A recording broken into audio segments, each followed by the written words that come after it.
Bonsoir, chers militants, bonsoir, chers collègues, plusieurs collègues de l'Assemblée nationale dans la salle.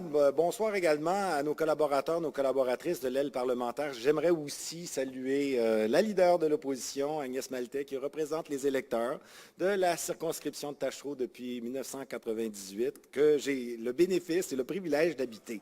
Alors, tu es pas mal seul, Agnès, mais compte sur moi pour t'envoyer des renforts.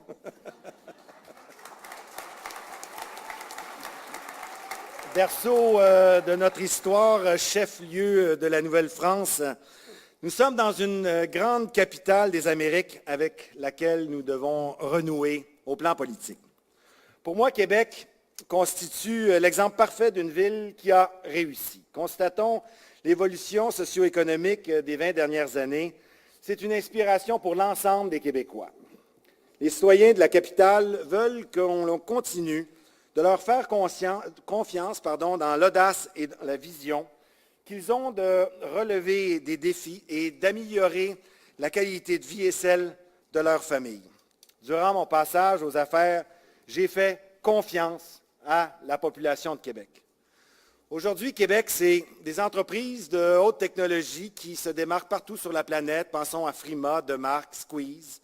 Une vitalité culturelle de calibre international, pensons à Robert Lepage, des universités et des centres de recherche branchés sur le monde comme l'INO ou l'INRS juste à côté ici, des infrastructures modernes comme l'amphithéâtre, la richesse d'un patrimoine mondial reconnu par l'UNESCO et une qualité de vie exceptionnelle pour les familles.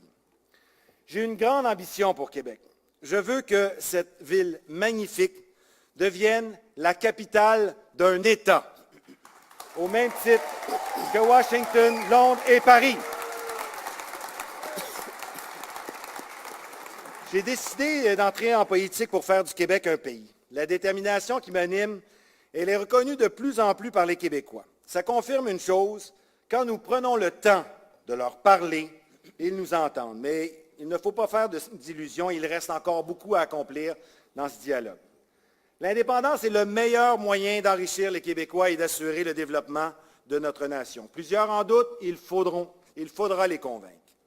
L'indépendance, c'est aussi pouvoir dire non à une pipeline, comme toutes les autres décisions qui sont mauvaises par le gouvernement d'Ottawa. Pour remettre la souveraineté à l'avant-plan, j'ai pris 3 engagements que vous connaissez, mais je veux aussi moderniser notre parti et faire un outil performant. Nous construirons un pays où chacun pourra accomplir son plein potentiel. Notre nation possède tous les atouts pour réussir, j'en suis convaincu. Et comme dirait le Colocasse, Québec, le cœur du pays.